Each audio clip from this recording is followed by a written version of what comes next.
All right. Good evening, everybody. Welcome to another edition of the 13th Dimension, the 13th episode of the season. Yay. Um, Tonight, I got a very special guest, somebody I had actually been wanting to get on this show for some time, just now finally getting around to it. And it's perfect timing because she's got an event coming up here in a couple of weeks. And yes, there is a YouTube link. Just go to Things Network on YouTube and make sure you select the filter for channel, and you'll find it right there. Meanwhile, meanwhile, please welcome Alex Matsuo. I hope I got the last name right. You did. Okay, how are you doing tonight? I'm doing good. How are you? Doing pretty good. Just ready to get this day over with. It's been a busy busy year. Yeah, I bet. I bet. Um, so I'm just going to jump right into this because I am sure you are going to have a lot of information about this thing. I don't know whether if this thing is considered a convention or a lecture or whatever you consider it, but it's called the Paranormal Research Symposium, and I got to tell you, that's the first instance that I've ever heard of that word because of you. Mhm. Oh, nice. And it's always nice to learn new words, especially if you're a writer. Oh, heck yeah. Yeah. So, what is the Paranormal Research Symposium? Yeah. So the Paranormal Research Symposium is a 1 day conference. I like to describe it as like a conference, not necessarily a convention, because we actually do something very different. We don't have vendor tables. It's three different rooms, and there's lectures happening pretty much all day. So people come in. So we actually do an application process. We actually do a very unique application process for an event like this. It's not necessarily unique in the academic world, but at least in the paranormal community. So far, from what my read is, unless it's like the Rhine Society for Psychical Research or ASEP, these more of these academic based parapsychology organizations, this is fairly unique. But we actually we do an application process for speakers where they have to submit something called an abstract for a presentation or workshop or panel.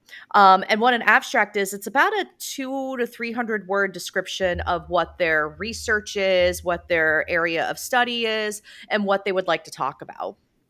And part of like the abstract is you have to have sources, you have to have citations, and you have to write it in a certain way that is very academic based. And then I have a committee from my team and from other special guests from the outside who read the abstracts, and then we grade them. So we do like a rubric of like, is the title interesting? Is this well written? Is this something that people would be interested in, and is it a relevant topic for the field, and that sort of thing. And so we have a whole selection committee reading the abstracts, and then we make our selections from there. So it's very much an academic centric event, and that's what a symposium is. Really, it's a 1 day academic centric event. It's a day of lectures and workshops, and then after the event, we actually put out a journal. That's the other thing the speakers have to do. They have to write papers on their presentations, and then we compile them into a journal, and then we distribute the journal afterwards. I was a bit delayed with the 2024 journal because you've probably seen on my Facebook, I've been traveling a lot for work. But we just got out the 2024 symposium journal. So it's all I the actually papers. saw that Yeah. this morning. I think Hmm. I clicked on it. I was like, okay, so they do this after, and at first I thought this was something that you had done last year and was sharing it again to get people prepared for what's coming up in 2 weeks. Yeah, like I said, I was very delayed in getting like the journal out, and plus it was a new venture for me to actually edit an academic journal. So it was a learning curve for me because an academic journal is, you have to they we include the abstracts and their sources, and plus there's just editing in general, and then the formatting and everything. So it A was lot very different much from writing a book.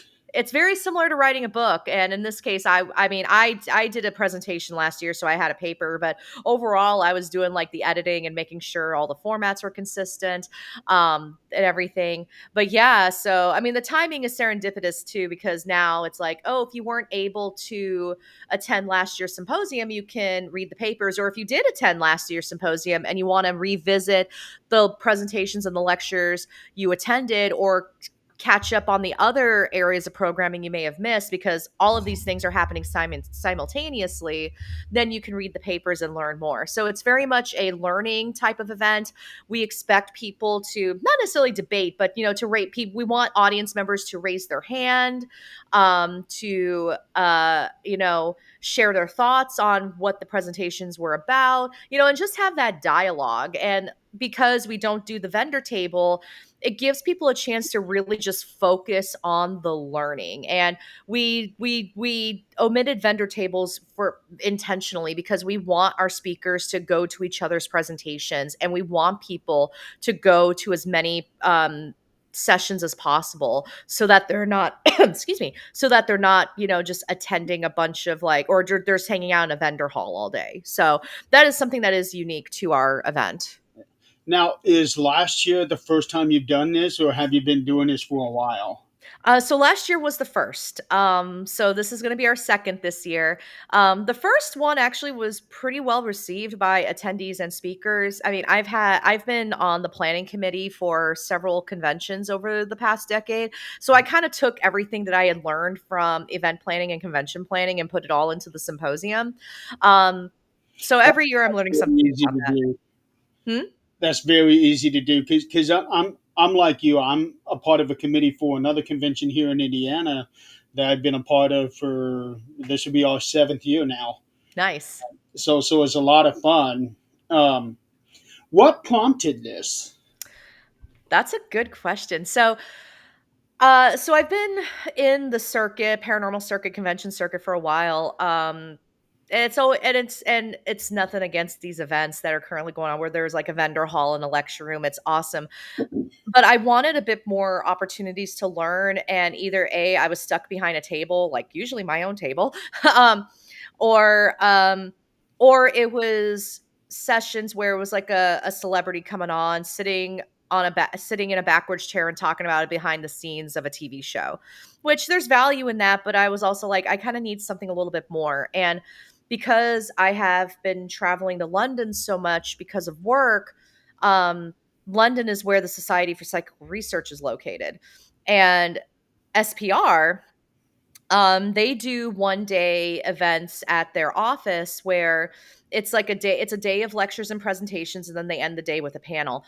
And the very first one I went to, I actually attended by accident because I was in London for about 2 weeks, so I was actually able to stay through the weekend. And I just emailed SPR and I said, "Hey, I'm going to be in town. I know your business hours are Monday through Friday. I would love to stop by the library. I'm happy to give a donation. I would just really love to stop by." And they said, "Oh yeah, we're actually having an event that day, so come on over." So and I went, and they invited me to stay for the event they were having, and it was just really cool to be able to sit there and watch all of these presentations. And it was researchers from the University of Nottingham who were presenting on psi and children, like the relationship between like psi and children. I thought that was really cool. And they were taking breaks for tea and biscuits in between, and I'm like, this is amazing. I would love to attend something like this in the United States.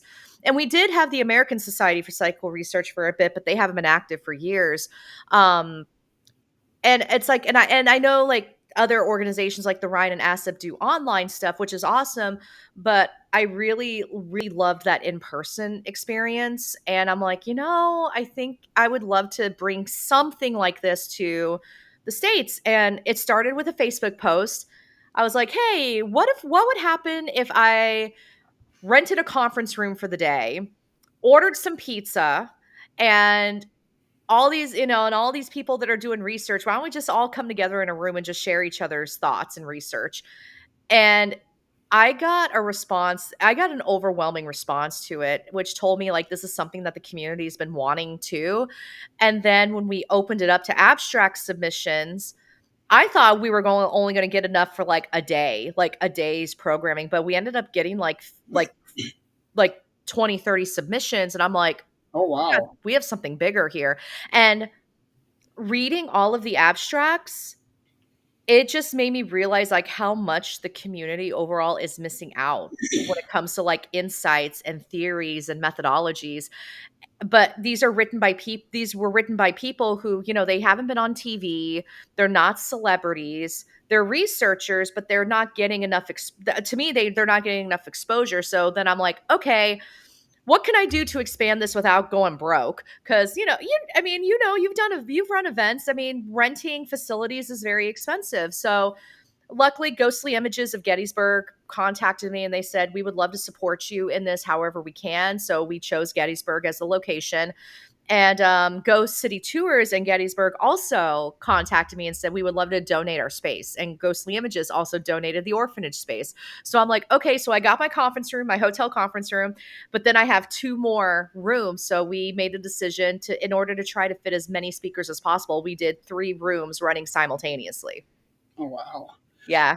There was an event a few years ago. I want to say about 5 or 6 years ago, a couple of towns over from me, just a small little town, Warsaw, Indiana.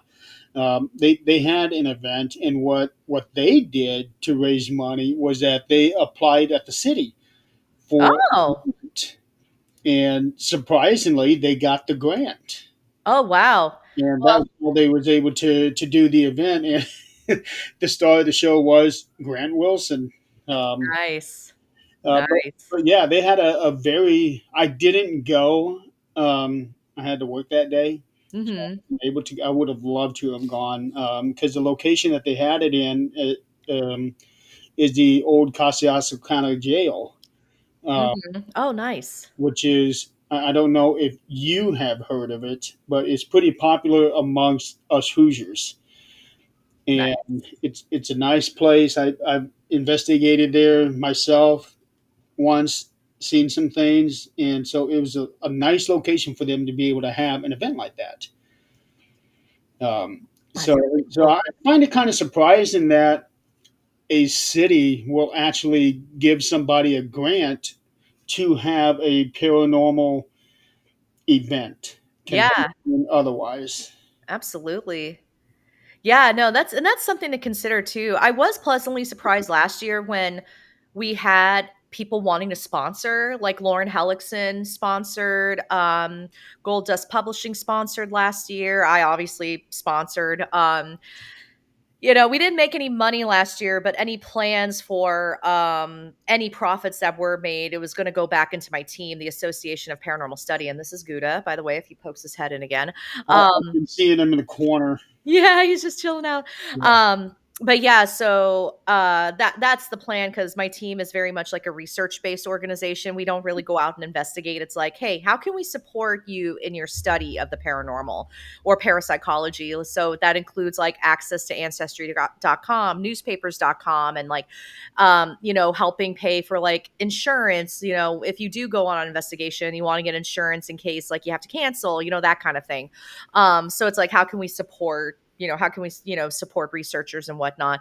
So that was the initial plan for any profits would go back to my team, but last year we didn't make a profit, which is fine. um it was actually If you totally make okay. profit after the first event, then you're doing pretty freaking well. We weren't in the red, or we weren't in the red too far in. I think I want to say it was like maybe $1,000 in the red. So, so between like merch sales and tickets and, after we had to pay the bills for everything, and there was areas that we definitely did not need to spend so much money. Like we did like we did a welcome dinner, which was an idea that I had gotten from Troy Taylor's Haunted America conference. He does like a Friday or a dinner with the speakers the night before, more to give them a chance to talk, and I love that.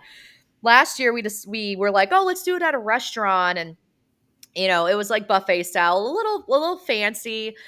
And looking at the bill and then looking at how stagnant it kind of was, I was like, we didn't need to do that. So this year we're doing a room and we're doing pizza and drinks. And it's like, hey, it's just everyone come hang out, So we definitely dialed it back tremendously of like, yeah, it's going to be pizza and drinks and just camaraderie all together, just like Nobody hanging out, wants to walking know the around. pizza. I realized too. I'm like, these are investigators, these are researchers. They're going to be happy with pizza and soda. So, and they'll probably have more fun than sitting at a dinner table with like steak and potatoes and salad and you know. So we're like, let's just Yeah, dial it back. yeah, absolutely. And you also got to think pizza is probably the number one go-to food for investigators when they are investigating. Heck yeah! I mean, you got your fats, you got your carbs. You got your protein, you got all the macros I there. don't care about none of that. I just enjoy the taste of it. Right? Pizza's just delicious. Yep. Exactly. So, but yeah, so that's so like the whole spirit of this is like, hey, let's all come together, share our research, let's talk about it, let's have some arguments, good arguments, not like drama arguments, but it's like, you know, let's just come together as researchers and just, let's just chat and that's honestly what I love about the paranormal in this field is like we have so many brilliant people who are part of this community, and a lot of times they do get overshadowed because like I mentioned earlier, like they're not on TV or they don't have a big social media following. And right now that's what's driving a lot of these guest spots in events lately, and not a criticism to these events because you got to make some, I understand you got to make some money, and knowing how expensive it is to put on an event, it's like you want to bring in the people who are going to help drive ticket sales. But if anything, at least especially with this year, we sell 100 tickets and we only have like maybe 30 something tickets left. So 70 people have purchased tickets to the symposium this year, which is shocking. I was like, because last year we sold 50. So we got more people coming this year, and it's going to be quite interesting to see like what it all is going to turn out. I mean, I actually ended up having to, because I just purchased all the merch for this year, and I was like, oh, I actually have to account for like possibly 100 people showing up. So I also set up a merch pop-up shop too, because I was like, oh, just in case I don't bring enough. But I just ordered all the merch and trying to keep all that in mind. And we had room block. The room block sold out. So I'm very surprised. So I'm very excited for this year. It's gonna be quite interesting. Now, last year it was in Gettysburg, and this year is in Gettysburg again. Yes, this year it is in Gettysburg. I'm going back and forth as to whether or not I'm going to keep it in Gettysburg for year three, because I could be having a cross country move come up. I'm actually One considering. thing I was going to ask you if this is something you were going to consider moving to different parts of the country because not everybody can be able to travel to an event like this. Exactly, exactly. Not everyone can travel. So next year, I'm actually considering possibly moving it to DC, Washington, DC, because I live in DC. So event planning wise, it's going to be easier for me. Mhm. But also it is a more accessible place, in terms of like an airports and train stations and Well, I was just there last year. yeah, you were. We just missed each other too. We just missed each other by like a day or two too. I know because I remember you asking me about possibly meeting up, and it turned out that they had our schedule so tight Yeah. we barely had enough time to use the bathroom in between everything. Oh my gosh, that's amazing. I mean, that's yeah. It was a Um, very fast paced day. By the time we got home, I was exhausted, but holy cow, it was a hell of a day. One of the yeah. best days I've ever had, and it wasn't even geared for me. Nice, nice. And the other consideration I've had too is maybe, yeah, keep it in Gettysburg like every year, but also maybe do more, like do another symposium, like almost like I don't want to say a branded event, but maybe we do like in a couple months we do a symposium in Texas or we do a symposium in North Carolina. Something like that where maybe something like that too. So that's something else that I've considered because, like you said, not everyone can travel to Gettysburg. Right. Gettysburg's also not the easiest place to get to if you are traveling from across the country because, usually it's flying into DC and then you have to drive up, or you're flying into Baltimore and driving up. So, yeah. Yeah. Well, what I would love to go to Gettysburg, especially for the Gettysburg Bash that they have. But Yeah. I would never want to investigate with all them people because you cannot No. have a proper investigation with 1,000 people out there. Yeah, no, absolutely not. And that's another thing with our event too is we don't do investigations in the evening. I mean, if you're coming to Gettysburg and you know the dates of the symposium, we will give recommendations of like, hey, go to Ghostly Images, our sponsor. Go to Ghostly Images, here's how you can access these locations. So, we don't do any symposium sanctioned investigations because the other thing is everybody also has such different investigation styles, and yeah, and it's also a lot of people to manage. I feel like once you get beyond like 5 or 6 people, you start to you kind of start to, I don't want to say lose the integrity of the investigation, but then you really have to deal with environmental noise, and Well, it's but also dealing that's with a lot of exactly what people. it is. Yeah. You, when you get so many people there, you get all that contamination. That's exactly what's happening. The investigation itself is losing the integrity. Yep. Yep. Yep. And just for anyone watching that's like concern, when we say integrity, we're not meaning like, oh, these people aren't ethical. It's just more of like the environmental Right. noise.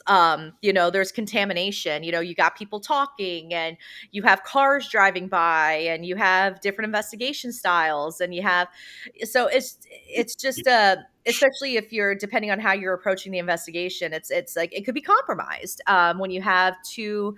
Yeah, Nick's, I see Nick's comment, way too much interference. Exactly, that's exactly it. Yeah, because I've done a couple of public investigations, and one of them was one of those things where just anybody can come up off the street if they decide Mhm. at the very last minute. There was a little girl. She was going around with one of them REM pods, Mhm. um, and me and Scott Smith, one of the guys on my team, we were doing an EVP session in the top floor room. That was like a servants room, Mhm. and we were holding an EVP session, and then all of a sudden, this little girl just comes barging in with this REM pod, going holy hell.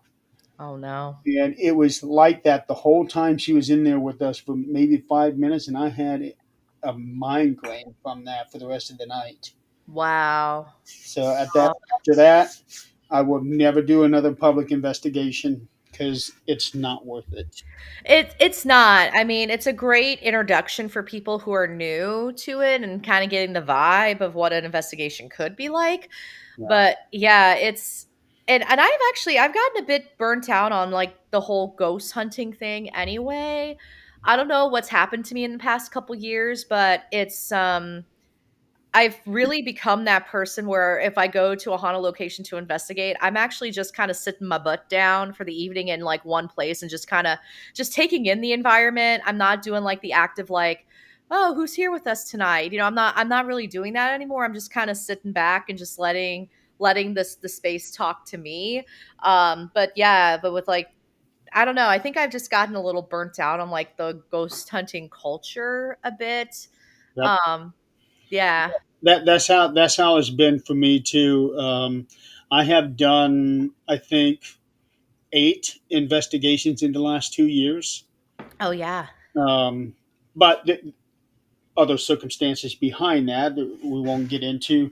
But what I have been doing lately for the places that I have been going, that I have been to before, is I still take my bag of equipment with me. But Yeah. I went to I actually went with Nick to a jail a couple weeks ago. I barely even opened my bag. I went around the building. I didn't take any equipment with me. It was more of an exploration for me. Oh, I nice. know this jail. I know it so well. I know what's where, who's what, all of that. Mhm.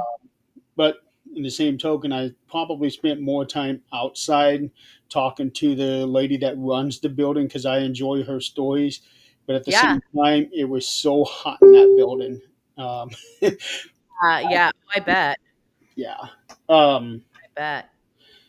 so I completely lost my train of thought here. The next question I was going to ask you. The applications you got. So you said last year you got what, about 25, 30 applicants? Yep. Yep. So the way that you are going about this, the way that you described it, it almost sounds um, like how high school students would apply for a college to get into. It's almost similar to that. Yeah. So it's very much a style of for like any type of academic conference. Actually, SPR is doing their annual submissions for their conference as well, and it's a very similar structure. It's, you're submitting an abstract. Yeah, so it's just like a one-page overview of what your presentation's about, whether or not it usually, if you can't summarize what your presentation is in like a page and like a couple sentences, and it's like you need to definitely reevaluate your approach to it. And I'm actually considering applying for SPR's conference as well. It's like I'm like, can I get to the UK? Yes, probably. Um, you know, You could so say that you travel to England for work. I do. I'm like, and I have a lot of flyer miles with British Airways and Delta. So, Yeah, um, so who's to say you can't use your frequent flyer miles to get over there for a week and host an event there? Because I I'm friends with a good number of people in the around Europe, mhm. that I think would be great at doing this kind of event. Oh yeah, absolutely. And over there, they're used to it a bit more because it's more present there. Because yeah, they have the Ghost Club, they have SPR, they Mhm. have ASEP. So they actually are already many of them are actually hopefully already familiar with the structure.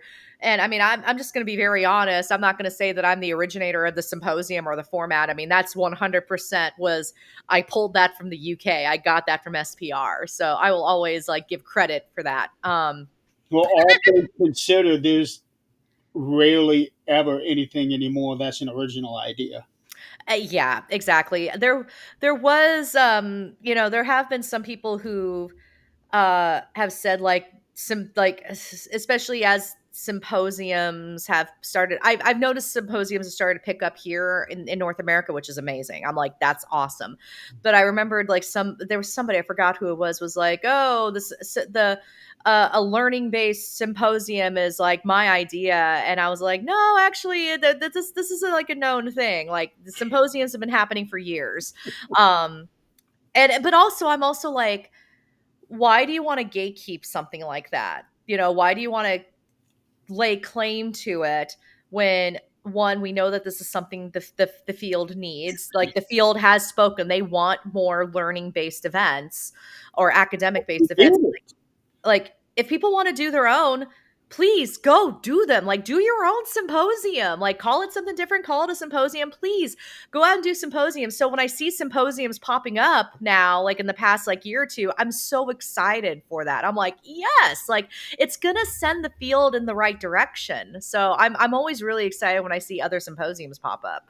We were actually considering my team. We were actually considering something similar to that. Hmm. Only we were going to call it like a retreat. Oh, I love that. Yeah. It was going to be in New Mexico. One person had actually found a location, but in the end, it didn't quite work out what we were hoping to do. So now we just kind of put it on the back burner and going to eventually revisit the idea. Yeah. Um, but your name had actually came up when Oh, we were discussing that as one of the lecturers. oh yeah. Oh, But nice. before we got to where we were going to be contacting people for it, we decided that what we were planning for the time was a bit too much. Yeah. Oh, And actually, I want to say Nick was. involved in that discussion. I don't remember. Mhm. I think we were talking about Nick as another lecturer. I can't remember. It was like 2 years ago when we were talking about this. Yeah. Um, but I love the idea. We need something like that. I actually had somebody tell me that I should be one of the lecturers, but when it comes to that, I am the worst person to do that. I do okay here, Mhm. but when it comes to getting in front of a crowd of people, I am not the I am not a public speaker. Mhm. Even though I do have a good deal of knowledge of certain things, like the whole thing with the dog whistle that I do. I don't know if you're familiar with the whole concept of what I've been doing with the dog whistle, but I am Mhm. very interested in the ghost noise frequency. Yeah, yeah. Oh, I But love that. in get into trying to talk to people about that, I am not the kind of speaker that would be able to project that in a confident and intelligent way. Mhm. I have to have my own way of being able to tell people about it. It's just not going to come across like an academic teacher. Right. So You're very well spoken. You're very well articulated. So you give yourself a little more credit. one on one, I am. Mhm. One on 30, not happening. There, You never there, is, there know. is a difference. Yeah, I understand. Yeah. Let's talk about some of the people that you have going Oh this year. yeah. Like I know that one of my dear friends is a part of the symposium this year, John Griffin second. Yeah, yeah. John submitted a really good abstract. Oh, Like, he will. John's been one of my best friends for the past 6 years.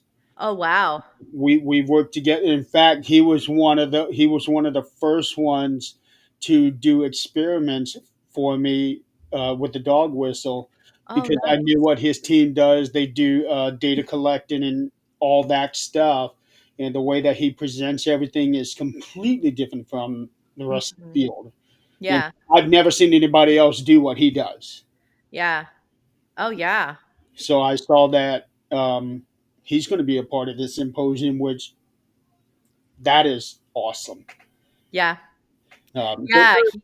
I'm looking forward to his presentation. It's gonna be pretty amazing. Like, you're going to love it. yeah. Oh, I'm excited for it. Yeah, we got good lineup this year. I mean, last year we had a good lineup too, but this year, like there were people that I admire in the field that applied and wanted to be a part of this, and I was like, oh, my little old me at my little old event. Cool. Yeah, like Dave Schumacher, Lauren Hellickson, Brandon Masulo, John Sable, Ron Yakvetti is coming back this year. He presented last year. Pat Bussard O'Keefe. We actually had a couple academics apply as well, like true like academics studying this in a university setting. Like they applied to the symposium, and I was like, wow, That okay. is very much needed. Yeah, yeah. Yeah, so we have a really we gosh, I'm trying to think of like who I'm trying to remember the list off the top of my head, but uh uh Going through your profile here, and I'm seeing a bunch. Most of these people I've never heard of. which Um, is awesome. You know, it's new faces, new voices. yeah, so I see Glennie Sewell, Yep. Michael John Angus. Uh, let's see here, Carla. No, Kara. Kara Silento, yes. Yeah, Gail Gamble. Oh yeah, Lauren Heckelson. She was actually presenting at Peer Unity last year. Peer Unity is the one that I'm a part of the committee on. So she was a presenter last year for that. Nice. Oh, and you got Sam Batrusis. Sam Baltrus, yes. Sam Baltrusis is coming too.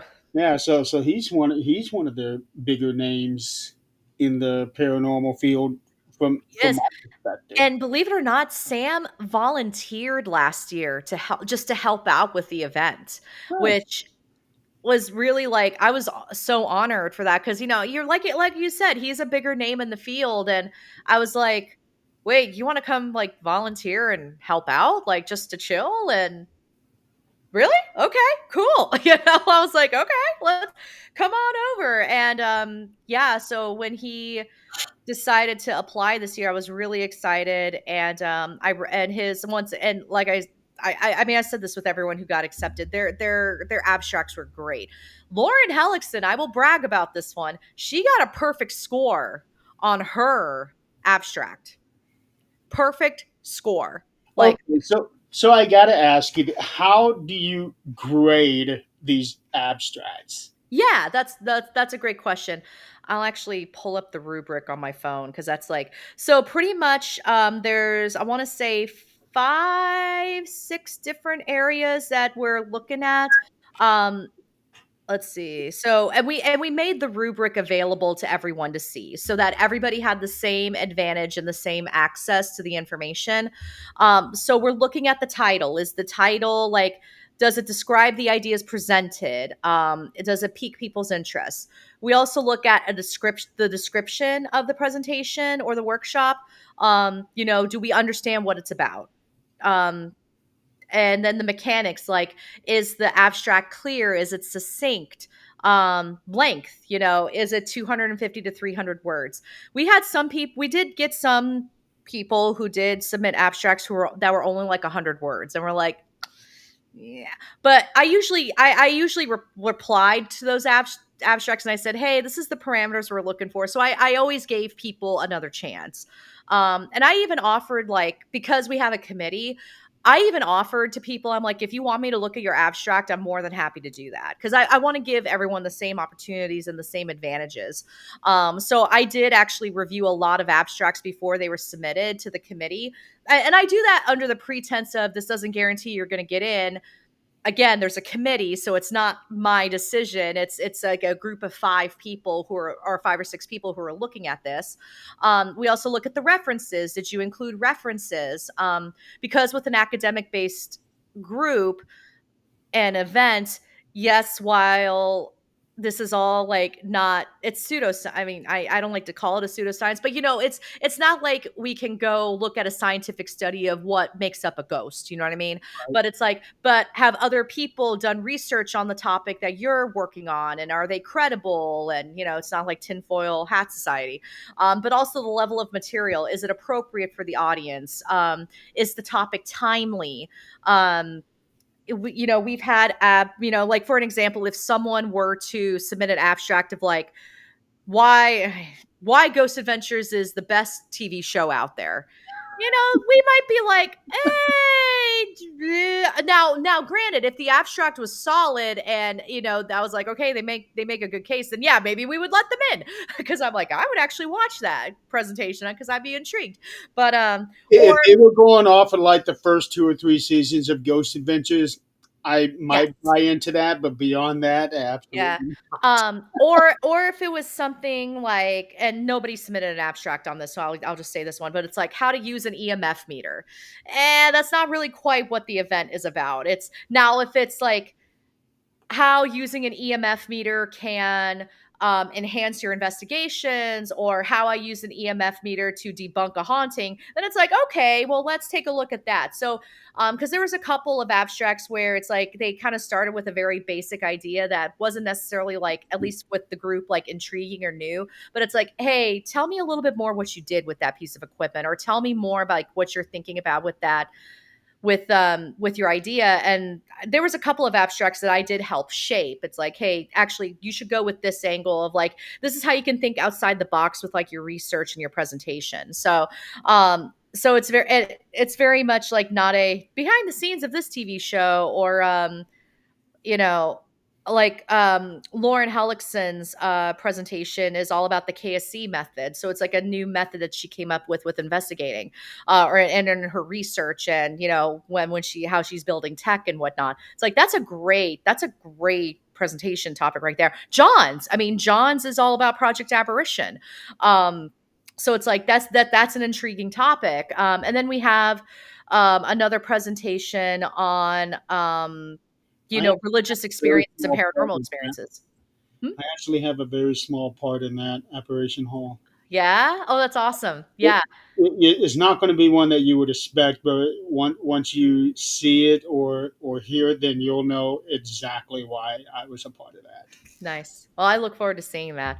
Um, but yeah, so that's really how we're looking at with like that's how we would grade an abstract. It's like, is it an interesting concept, an idea? Is it actionable? Can people learn something from it? That's the big thing. It's like what because part of the abstract is what you want people to take away from your presentation. So yeah, So, out of all the ones that were submitted this year, how many actually got accepted? Or give me a percentage of how many got accepted. I want to say about 70% got in. Um, That's not bad. it's not bad. And well, and it's because we had those three rooms. We have those three spaces. This year we're at the 1863 Inn and we're at the orphanage. Because they're right All across the running street at the from each other same time. and they're all happening at the same time. Yeah, so some people are like, "Well, that's a bummer because there's other presentations I want to see that are happening at the same time." But that's Right. Yeah. but that's exactly why we're doing the journal so that you can at least you can read the presentations, and we are giving the presenters permission to record their own presentation if they wanted to, like, record it It while they go. was going to be my next question if you guys would be able to record this and then edit it in a way to where you can release it on DVD. Yeah, that's something that we're exploring for possibly this year. I have to talk to my team of like, what does that bandwidth look like, and would we bring our laptops and just point our webcam, to the presentation, or do we let the presenters record their own and then they send it to us and then we can compile them in like a YouTube channel. So there's different ways that we're trying to like how can we make this more accessible. Yeah, because like you said, it'd be a bummer to have to make a choice. Okay, here are the two that I really want to see. Oh no, they're at the same time. So yeah, I can definitely see where you would probably want to do something like that. Um, and this is all happening in one day, right? It's not a 2 day event. It's a one-day event, so people are gonna be very tired at the end of Saturday. So from what time to what time is this event? So we are starting, I wanna say we're starting at 8:30 in the morning because we do, like, an opening session, like, an opening ceremony for about 15 minutes just to say, like, "Hey, welcome, this is what the day's gonna look like. Here is a map of where everything is," and then we break and we get the day started. Now, we do have about 20-minute breaks in between each session, so people have plenty of time to walk across the street or walk to the next room, get something to eat. We also do a lunch break. So that people can go get food, and then we end the day at 5 o'clock. So it's an 8-hour day. Okay, so basically a full work day. And how long are your presenters given? Are they doing hour things? Well, 40-minute things, like hour and a half. How That's a great question. I want to say because I've gone through, the reason why I don't have the answer off the top of my head is because I was going through like different scenarios of like, okay, which hypothetical schedule can we do? Actually, I have it up right now. We are doing so each session is 55 minutes. 50? So 55 minutes with 20-minute transition times. Hmm, okay. So plenty of time. So it's ideally it's plenty of time to do a presentation, take questions, and then if people want to chat with you after, they can do so. Okay, and each presenter gets one time block. Yep, yep. Okay, interesting. Yeah, yeah. I would love to. I would love to go to one of these events because I love learning about this stuff. Um, but unfortunately, the day before, I have something going on that the night before, Hmm. and let's see, Gettysburg. I'm trying to think of it where it's at. It's closer to the eastern border state line, isn't it? Mhm. Yeah, it's just right when you cross into Maryland. It's like, or from Maryland into Pennsylvania. I want to say it's like a 30-minute drive after you cross the Pennsylvania border. Okay, so I'm looking at a minimum 8 hour drive to get there. That's a long drive. Yeah. Oh, long drives don't mean anything to me. I drive cross country, so I'm used to doing 12, 14, 16 hour days. Oh yeah. Oof. Woof. Yeah. Woof. I've been doing it for 20 years. I love it. Yeah. That's awesome. Yeah. I did a long weekend of driving last weekend cuz I play roller derby. So I had a roller derby game up in New York and then I had to go I'm, down I'm I had to just going to ask you about that. Yeah. How did you get into roller derby? Oh my goodness. So, I started playing roller derby back in 2008, 2009, with a league in San Diego called the San Diego Derby Dolls. And I absolutely, well, what happened was I had a friend invite me to a game, and she's like, "I think you would really like the production and the showmanship of the game." And I was like, "Yeah, sure, why not?" And I went to a game, and I went, "Oh my gosh, this is the coolest thing I've ever seen in my life. This is the coolest thing ever." So I started doing boot camp with the San Diego Derby Dolls. I started skating with them, playing with them, and then moved to North Carolina and I took like a 10-year break from it. I missed it. I missed it tremendously. So after we moved to DC, my husband and I was like, I'm still young. Nothing hurts too bad yet when I bend my knees. Well, I was going to ask you if you've broken any bones yet. Not yet, not yet. Although I did get a pretty thick bruise on my leg from last week's game. But I was like, I would really like to start doing this again. And so I found a league in Northern Virginia, Nova Roller Derby. And yeah, I've been skating with them for about 2 years now. 2 years now. Wow. That's amazing. I would not have, with somebody with your background, I would not have expected that to be one of the things that you do. Oh my gosh. Yeah. I mean, I was looking for something that had a lot of exercise, but something that was also fun to do. Although I say that now, but then I started powerlifting this year. So and I found out I love powerlifting. So it was one of those like, okay, I guess I am a gym person. um, so You yeah. don't know until you start doing it.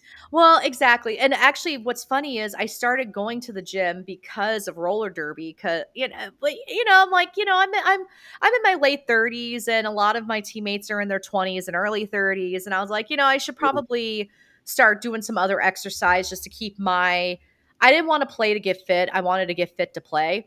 And I'm like, I should probably start like working out a little bit more and strengthening my legs and my back and just so that things are, I'm taking care of myself and back in September, my trainer started having me like deadlifting, and I realized like I really liked deadlifting. And then in January, he started adding benching and squatting, which is all the powerlifting events. And I was like, I really like lifting and pushing heavy things. Like, I really like it. Like, it was just the weirdest thing. It wasn't on my bingo card of life. I never thought I would be like that person. And and about a month and a half ago, he was like, "Hey, have you ever considered competing?" And I'm like, "I won't know until I try it."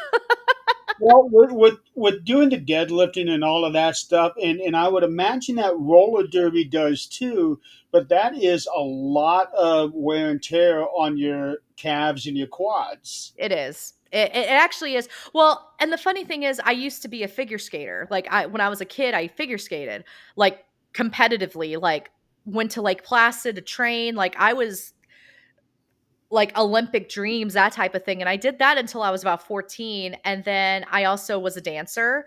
I was a cheerleader, like competitive cheerleading. So I was doing like, stunts and everything.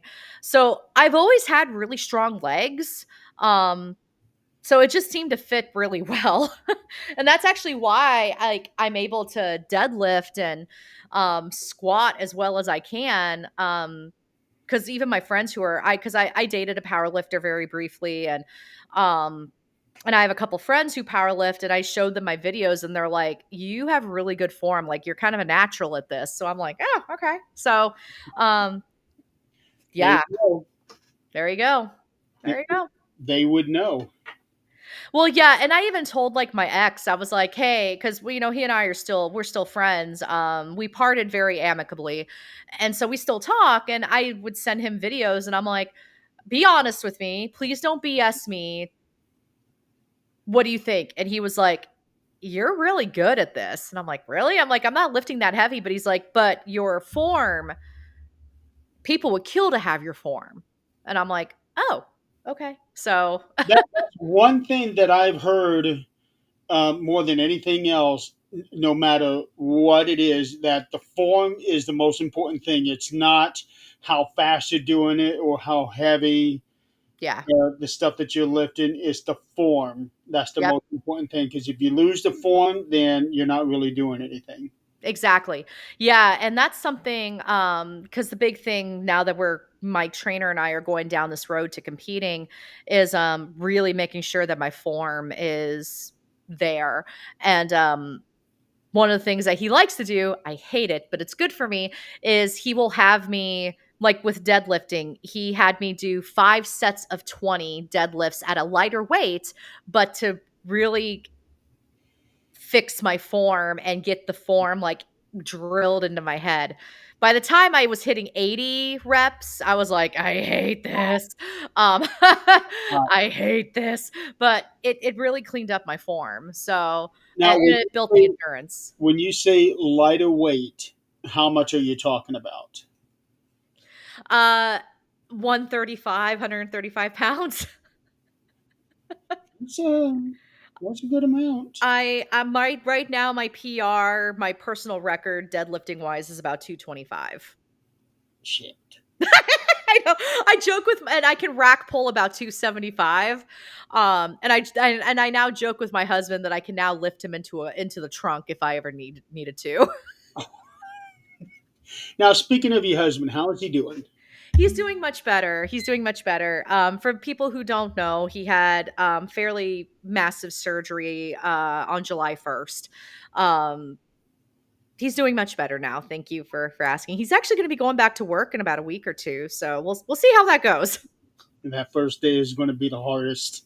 Oh yeah, it's gonna be interesting. I think he might be ready to go back to work though, because he's been home all day. I mean, and I took a week off for his surgery, but I went back to work, and I only live 5 minutes away from my office, so I could Oh, do half days.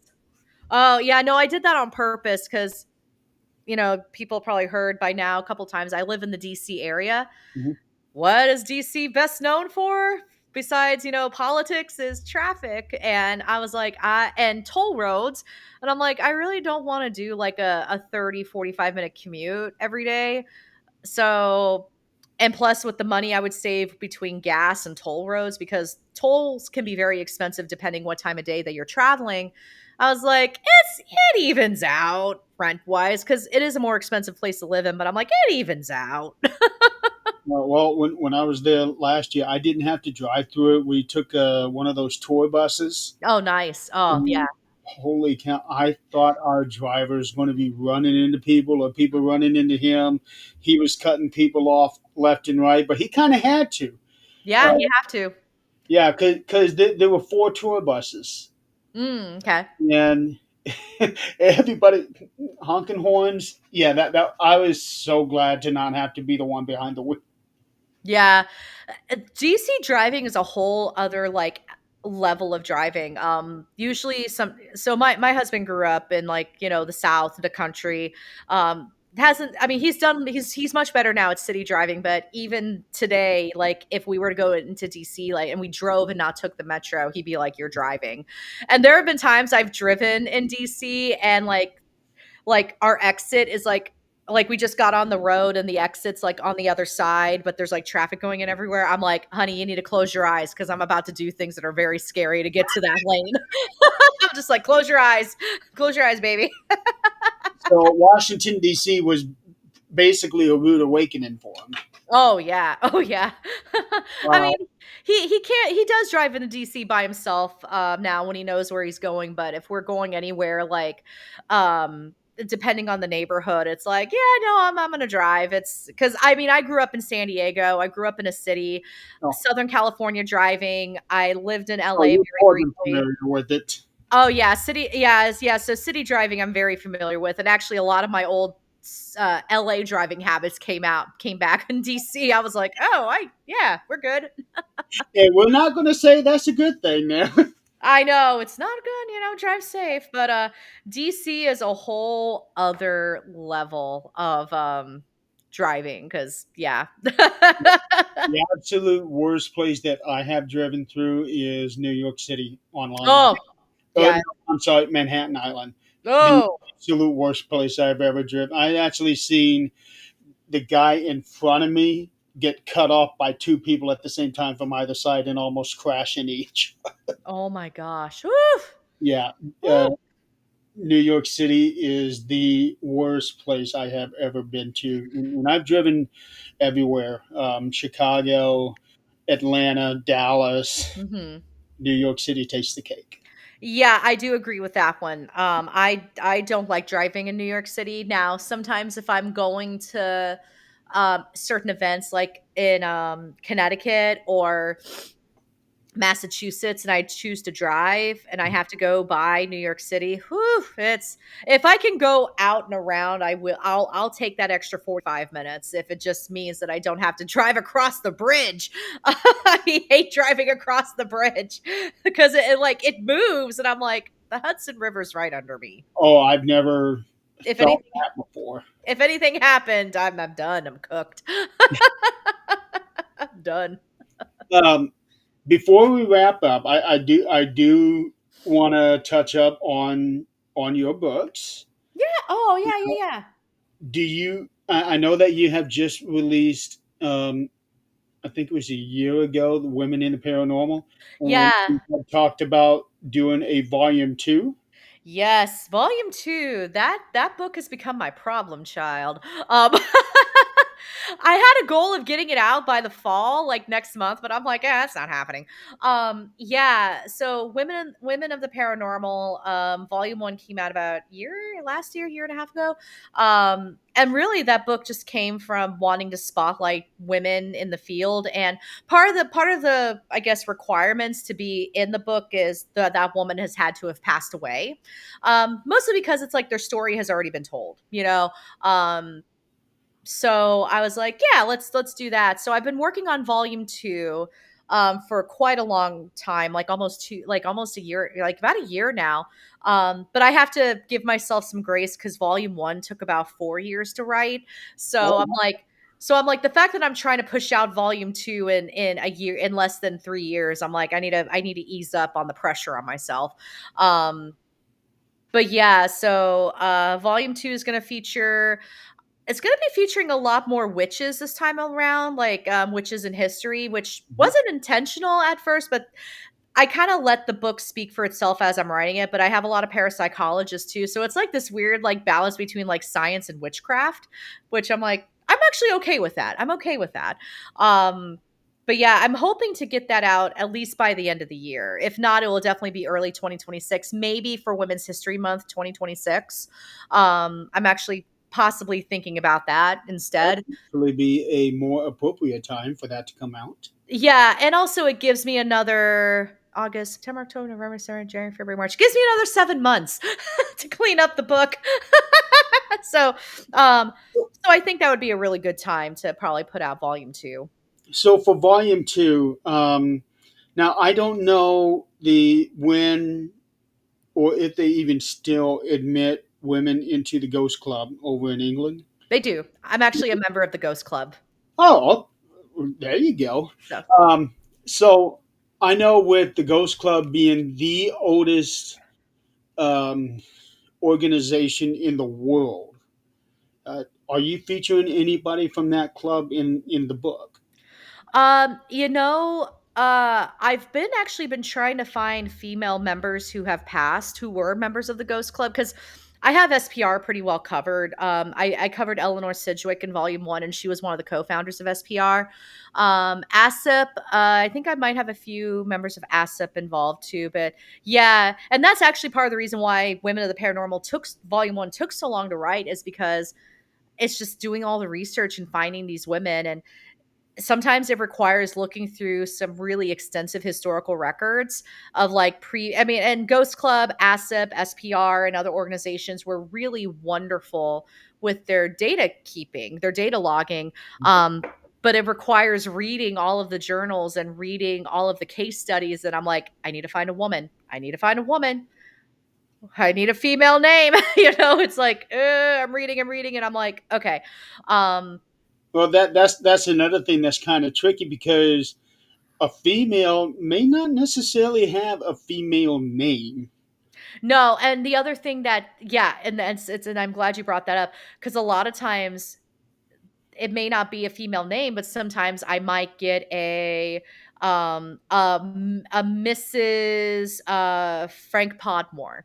I might get that, and I'm like, okay, Well, Mrs. I Let's. meant like somebody who goes by the name of Sam or even Alex. Yeah.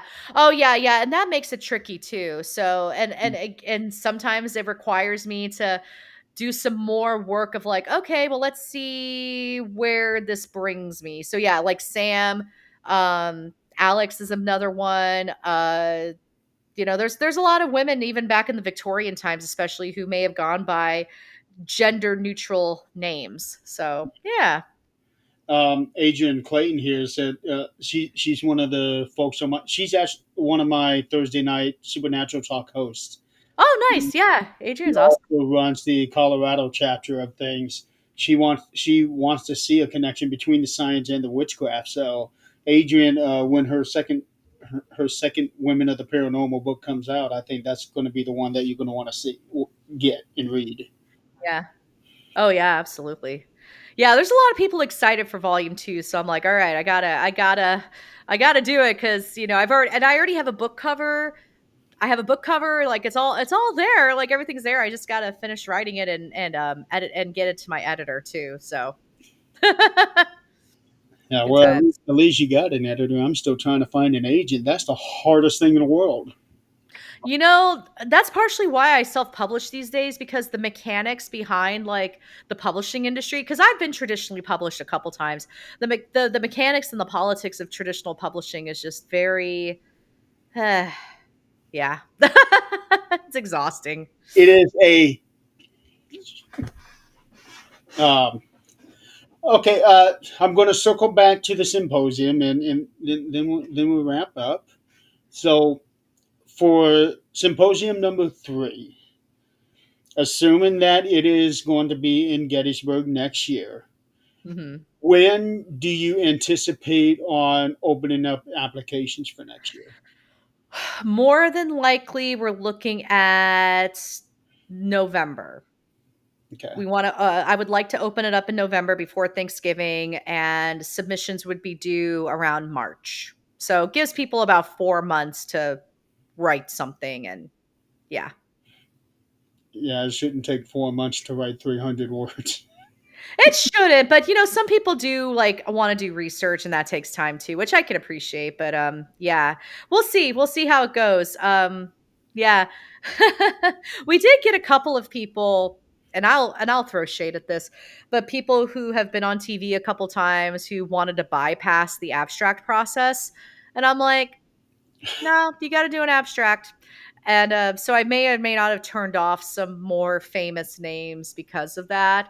Um, Not intentionally. It's like, if you want to be a part of it, I'd love to have you be a part of it, but you got to go through the process like everyone else. So, My thing about the people who have been on TV, it's not that I begrudge them for being on TV, because I always say it is that it's not that you were good enough investigator to be on TV. It's that you were good enough to get on TV. That doesn't mean that you're a good investigator. Yes, and I'm glad you said that too because really because I've been on TV a couple times and I've been featured on shows. It's really what it is. It's not necessarily yeah, you're right. That's that you're a good investigator. It's you know how to tell a story. Right. That's not a bad thing. It's not a bad thing, and I don't insinuate that anyone's lying or anything like that because I have a really compelling story with my personal experience that have gotten me some opportunities. But yeah, it's like you know how to tell a story and you know how to sell yourself. And for me, it's like I used to be in theater, Oh, so I can do that. did I actually seen one of the shows that you were on? Hmm. But it wasn't you investigating; it was you telling your story. Hmm. It those shows that's not what I'm talking about. I'm talking about the ones that like those that get guest spots on Ghost Tunnels or Ghost Adventures. Yes. Get Yeah. on those. If that Yeah. you're entertaining enough to get on that show, Exactly. doesn't They're mean enter- you're a good investigator. or they have a direct tie to the location that they're going to, and they're the point of Right. contact. Yep. Yeah. Yep. I was actually over at Adrian's house, and she had one of the paranormal shows on. I don't remember which one it was, but you were on it. Oh, Uh, snap. I don't remember what the show was or what the story was. I just remember you were on it, Hmm. and I think it was Adrian who saw you first and he said, "Hey, Alex is on." And, what? So we get on there, and okay. So I sat down with her and her husband, and we were watching you telling your story. So we thought it was pretty cool that you were on there. But no, my criticism is for those that are investigating on Hmm. Yeah. uh, Yeah. Agreed. Agreed. Agreed. Or they look a certain way, and that's ooh, that's I'm not going to get on the soapbox, since we're past oh the hour, but it's the entertain at the end of the day, it's the entertainment business, and again, theater. I did film and TV too. Um, there's a marketability with appearances that's still prevalent in the industry, and I find that the paranormal entertainment industry is about 5 to 10 years behind the rest of the industry. But it's like if you look at all like a lot of times the women on these shows, they all look exactly the same. There's not a lot of diversity, but they have like the marketable look. So yeah, no, I'll get on a whole soapbox about like casting, and yeah, you'll be surprised how many investigators on these TV shows are actors. Like they're like they've done theater or they've done other TV gigs, and they're actors. And with acting, or not, instead of saying they're actors, they have acting backgrounds. That's something I've noticed, okay. and I'm like, that's interesting. I, there's a few people that I do know that have been on shows like you. Adrian was on one, although she's completely embarrassed. She'll be the first one to tell you that. David Childers, I know him. He's been on a number of TV shows. Hmm. So there's a few out there that I know. Yeah. Um, After the show, I want to have a conversation about the idea that I've got that Okay. will be presented at the symposium, but I am not going to apply to do anything like because I am not that kind of person.